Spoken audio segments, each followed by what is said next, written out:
Pembahasan pada video ini tentang jurnal khusus. Terlebih dahulu, perlu saya sampaikan bahwa video ini dibuat bukan hanya untuk satu orang mahasiswa saja, tetapi untuk berbagai kebutuhan yang setiap mahasiswa tentu saja kemampuan memahami dan menyerap materinya berbeda-beda. Oleh karena itu, cara saya menjelaskan dalam video ini akan ada beberapa pembahasan yang saya jelaskan secara berulang-ulang dengan tujuan untuk mudah dipahami dan dimengerti hal-hal pokok yang menjadi hal penting dari pembahasan dalam video ini. Berbicara tentang jurnal khusus, pertama sekali yang perlu kita pahami adalah data transaksi. Saya kira saudara sekalian tentu sudah paham dan mengetahui yang disebut dengan data transaksi. Karena pembahasan tentang jurnal khusus merupakan kelanjutan dari pembahasan jurnal umum. Data transaksi tentu saja di dalamnya terkait dengan pembelian, penjualan, dan hal-hal yang terkait dengan transaksi. Berdasarkan data transaksi, maka dibuatlah jurnal. Jurnal sendiri terbagi menjadi dua, yaitu jurnal umum dan jurnal khusus. Yang lebih tepatnya, perusahaan jasa hanya menggunakan jurnal umum dalam mencatat kegiatan transaksi yang dilakukan di perusahaan jasa. Berbeda dengan perusahaan dagang. Di perusahaan dagang, jurnal yang digunakan adalah jurnal umum dan jurnal khusus dalam mencatat transaksi yang dilakukan di perusahaan dagang. Oleh karena itu, materi tentang jurnal khusus ini diberikan kepada mahasiswa setelah dianggap menguasai pencatatan transaksi perusahaan jasa di jurnal umum. Karena pembahasan perusahaan dagang ini menggunakan dua jurnal dalam mencatat transaksinya, yaitu jurnal umum dan jurnal khusus. Sekali lagi saya perlu tegaskan, saudara sekalian, ketika sudah masuk dalam pembahasan perusahaan dagang, dianggap telah menguasai teknik mencatat data transaksi di jurnal umum dalam menyelesaikan kasus perusahaan jasa. Seperti itu. Berhubung saudara sekalian ketika sudah masuk di pembahasan perusahaan dagang dianggap telah menguasai transaksi di perusahaan jasa dalam mencatat di jurnal umum, oleh karena itu saat ini kita tidak akan lagi membahas tata cara mencatat transaksi di jurnal umum maupun cara menganalisisnya. Tetapi pembahasan kita akan lebih fokus membahas tentang jurnal khusus.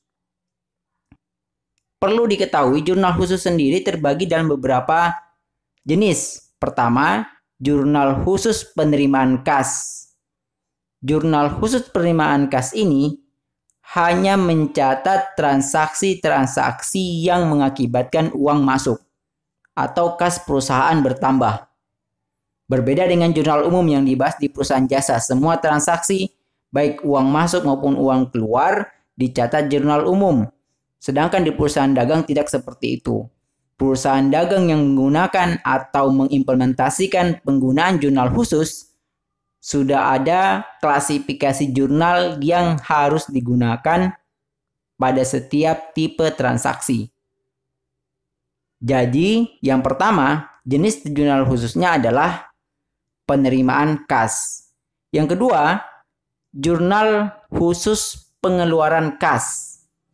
Semua transaksi yang mengakibatkan uang perusahaan dagang berkurang atau keluar untuk kegiatan transaksi perusahaan dicatat di jurnal khusus pengeluaran kas.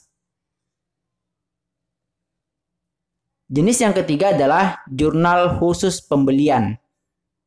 Perlu dipahami, jurnal khusus pembelian ini untuk mencatat pembelian yang dilakukan secara kredit atau tidak tunai. Karena pembelian perusahaan yang dilakukan secara tunai mengakibatkan berkurangnya uang perusahaan atau keluarnya uang perusahaan dicatat di jurnal pengeluaran kas. Sedangkan pembelian yang dilakukan secara kredit dicatat di jurnal khusus pembelian.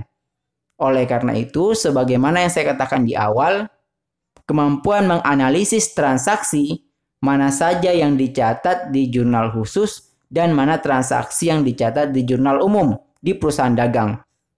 Sedangkan transaksi yang dicatat di jurnal khusus harus diketentukan lagi apakah dicatat di jurnal penerimaan kas atau dicatat di jurnal pengeluaran kas atau mungkin dicatat di jurnal pembelian. Jenis jurnal khusus yang keempat adalah jurnal khusus penjualan. Jurnal khusus penjualan ini untuk mencatat kegiatan penjualan perusahaan yang dilakukan secara kredit. Adapun penjualan yang dilakukan secara tunai mengakibatkan bertambahnya uang perusahaan, maka dicatat di jurnal khusus penerimaan kas. Demikian materi pengantar tentang jurnal khusus. Selanjutnya kita akan masuk ke praktik pencatatan dan menganalisis transaksi di perusahaan dagang dalam pencatatannya apakah di jurnal khusus atau di jurnal umum. Dan di jurnal khusus sendiri harus ditentukan apakah dicatat di jurnal penerimaan kas atau dicatat di jurnal pengeluaran kas atau dicatat di jurnal pembelian atau dicatat di jurnal penjualan. Transaksi yang akan kita bahas pada video ini adalah transaksi pada PT Al-Fatih yang merupakan perusahaan dagang. Saudara sekalian, seolah-olah sebagai accounting di PT Al-Fatih yang bertugas untuk melakukan pencatatan transaksi yang terjadi. Maka transaksi yang pertama adalah tanggal 1 Maret tahun 2030 dilakukan pembelian atau dibeli barang dagang dari agen PT Azizah sebesar 10 juta rupiah 2/10 dan N/30 dengan nomor faktur 1471 atau 1471. Yang perlu dilakukan pertama kali terhadap transaksi ini adalah menentukan apakah transaksi ini dicatat di dalam jurnal penerimaan kas atau dicatat di jurnal pengeluaran kas atau dicatat di jurnal pembelian atau dicatat di jurnal penjualan. Jika dari 4 jurnal ini tidak ada satupun yang termasuk dalam kategori untuk mencatat transaksi ini, maka akan dicatat di jurnal umum. Saudara sekalian, cara menentukan atau menganalisis transaksi ini masuk dalam klasifikasi apa dalam pencatatan jurnal khususnya? Pertama, kita harus mengidentifikasi transaksi ini mengakibatkan uang perusahaan bertambah atau uang perusahaan berkurang. Petunjuk yang dapat kita ketahui dari kata dibeli. Dibeli artinya kegiatan perusahaan membeli barang dagang. Dibeli atau pembelian. Jika hanya kata dibeli saja, maka tentu akan dicatat di jurnal pembelian. Karena kegiatan pembelian atau dibeli barang dagang. Bahasa soal memang seperti ini. Tidak mungkin dalam soal ditulis dengan lengkap dilakukan pembelian barang dagang. Itu tidak perlu. Bahasa soal memang membuat beberapa kata yang harus dianalisis oleh mahasiswa. Untuk mengetahui kemampuan mahasiswa dalam menganalisis transaksi. Jadi, yang perlu dianalisis pertama kata dibeli. Jika di sini dikatakan dibeli menunjukkan bahwa kegiatan pembelian yang dilakukan oleh perusahaan, maka dicatat di jurnal pembelian. Tetapi, bukan hanya dengan kata dibeli saja, sudah pasti dicatat di jurnal pembelian. Perlu diketahui, jika pembelian ini dilakukan secara tunai, mengakibatkan uang perusahaan berkurang atau kas perusahaan berkurang, maka akan dicatat di jurnal pengeluaran kas. Oleh karena itu, kita harus menganalisis lagi petunjuk lainnya yang dapat diketahui dari data transaksi ini. Pertama, kata dibeli. Jika hanya dengan kata dibeli saja di awal kalimat dari transaksi ini yang kita jadikan sebagai acuan untuk menentukan pencatatannya di jurnal pembelian, maka tentu saja cara ini merupakan cara yang salah. Karena pembelian bisa saja dilakukan secara tunai dan bisa dilakukan secara kredit. Jika secara tunai, maka dicatat di jurnal pengeluaran kas karena kas perusahaan berkurang. Tetapi jika pembelian dilakukan secara kredit, maka dicatat di jurnal khusus pembelian. Baik, yang perlu dianalisis lagi adalah pembelian atau dibeli barang dagang dari agen PT Aziza. PT Aziza ini adalah penjual, tempat PT Al-Fatih membeli barang dagang. Atau PT Aziza juga bisa disebut sebagai suppliernya atau agen. Jadi dibeli, nilai pembeliannya 10 juta rupiah. Yang perlu diketahui apakah 10 juta ini dibayar tunai atau kredit. Artinya belum dibayar pada saat transaksi ini terjadi di tanggal 1 Maret tahun 2030. Baik, dibeli, nilainya adalah 10 juta rupiah. Nah, sekarang ada kode atau ada syarat. Ini namanya syarat pembayaran. 2/10, N/30. Apa maksudnya? 2/10 ini maksudnya, 2 ini artinya 2%. Ini perlu dipahami. Ingat baik-baik, 2 ini maksudnya 2%, 10 ini hari. Jadi cara membacanya, apabila 10 juta ini dibayar maksimal 10 hari sejak transaksi yang terjadi, 10 hari kalender maksudnya, bukan 10 hari kerja. 10 hari kalender sejak transaksi terjadi dan transaksi terjadi di tanggal 1 Maret, maka akan mendapatkan diskon sebesar 2%. Kemudian N/30 ini maksudnya pembayaran 10 juta rupiah ini harus dilakukan oleh PT Al-Fatih kepada PT Aziza 30 hari setelah transaksi dilakukan. Maka transaksi dilakukan di tanggal 1 Maret 2030, 30 hari kemudiannya harus dibayar sebesar 10 juta rupiah. Tidak ada potongan harga, kecuali dibayar lebih awal, yaitu 10 hari.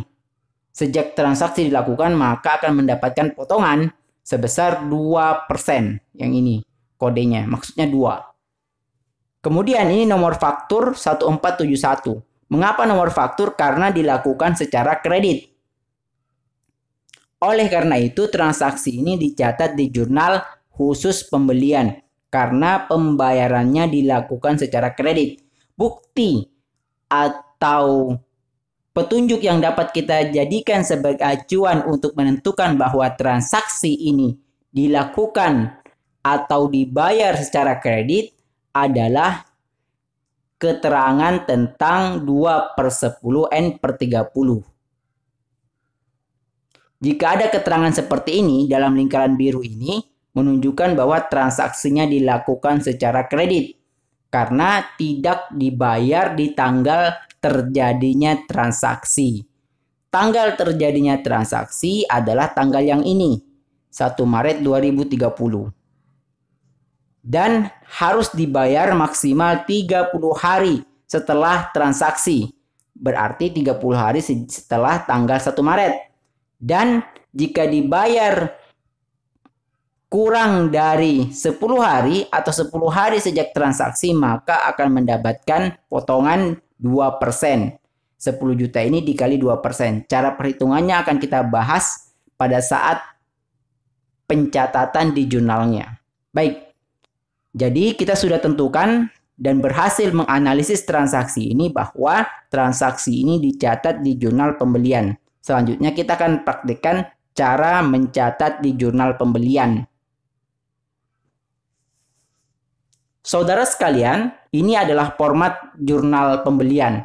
Tentu saja jika melihat format ini sangat berbeda dengan format jurnal umum yang telah dibahas di perusahaan jasa. Perlu diingat dan dipahami dengan baik cara mengisi setiap kolom di jurnal pembelian ini. Pertama yang perlu saya sampaikan bahwa jurnal ini sebetulnya penuh satu halaman seperti ini. Ini ada kolomnya semua seperti ini. Ada kolomnya terus ke bawah, kemudian ini ada barisnya, lanjutan barisnya. Dan yang diisi hanya satu baris saja setiap satu transaksi. Ini yang warna kuning, hanya ini yang akan kita isi. Yang saya garis merah ini, dalam warna kuning, hanya ini yang akan kita isi untuk transaksi pertama. Berbeda dengan jurnal umum, yang di jurnal umum diisi secara berpasangan. Di jurnal khusus pembelian tidak seperti itu. Di jurnal khusus hanya diisi satu baris saja. Jika ada lagi transaksi, maka ditulis lagi di baris yang kedua. Jika ada lagi, maka barisnya ditambah. Misalnya ada lagi transaksi, maka diisi di sini. Ada lagi transaksinya, maka ditambah lagi barisnya. Dan seterusnya, seperti itu. Baik. Transaksinya adalah 1 Maret 2030. Pertama yang ditulis adalah tanggalnya. Tentu saja di kolom tanggal ini, 1 Maret tahun 2030. Kemudian nomor faktur. Nomor faktur ini yang diisi di bagian kuning di sini. Nomor fakturnya adalah 1471. Itu kodenya. Biasanya jika cek atau kwitansi atau nota ada nomornya, nomor nota, nomor kwitansi atau nomor cek. Berhubung pada transaksi ini bukti transaksinya adalah faktur, maka yang ditulis di sini adalah nomor faktur 1471. Nomor faktur ini ditentukan atau dikeluarkan oleh PT Azizah. Berapapun nomornya tinggal ditulis saja, tinggal disalin di sini. Karena nomor faktur ditentukan oleh penjual atau agen, yaitu PT Azizah. Kemudian syarat pembayaran, yang dimaksud syarat pembayaran adalah yang ini, 2/10 N/30. Syaratnya harus dibayar paling lambat 30 hari sejak transaksi. Dan jika dibayar kurang dari 10 hari atau 10 hari sejak transaksi, maka mendapatkan potongan 2% dari nilai transaksi. Nilai transaksinya adalah 10 juta rupiah. Baik. Jadi syarat pembayarannya ditulis seperti ini, 2/10, N/30. Kemudian kolom keterangan. Keterangan ini ditulis cukup nama agen atau nama penjualnya saja. Tidak perlu lagi ditulis di keterangan dilakukan pembelian di PT Azizah, tidak perlu. Mengapa tidak perlu ditulis kata pembelian di keterangan ini? Karena ini dicatat di jurnal pembelian. Sudah pasti isinya adalah kegiatan pembelian. Jika penjualan ditulis di sini sudah pasti salah jurnal. Karena ini khusus mencatat semua kegiatan pembelian yang dilakukan oleh PT Al-Fatih. Kemudian selanjutnya untuk kolom pembelian ini diisi nilai transaksinya. Perhatikan ini debit. Ini dalam satu kotak debit. Ini rinciannya. Maka akun debitnya pembelian 10 juta rupiah. Mengapa hanya ditulis 10.000? Iya, karena di sini sudah ada keterangan dalam ribuan rupiah. Jika dalam praktik misalnya mahasiswa menulis di sini hanya 10.000, tapi maksudnya 10 juta. Hanya saja di bagian atas tidak ditulis dalam ribuan rupiah, maka dianggap salah.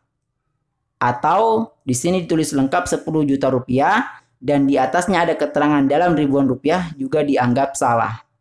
Oleh karena itu perhatikan simbol-simbol atau keterangan-keterangan kecil di setiap tabel. Jadi diisi sebesar 10 juta rupiah yang merupakan nilai transaksinya. Ini nama akunnya pembelian. Di jurnal umum, keterangan atau akun di sini ditulis pembelian, berbeda dengan jurnal pembelian. Oleh karena itu saya katakan di awal bahwa cara pengisian dan format setiap jurnal khusus berbeda-beda.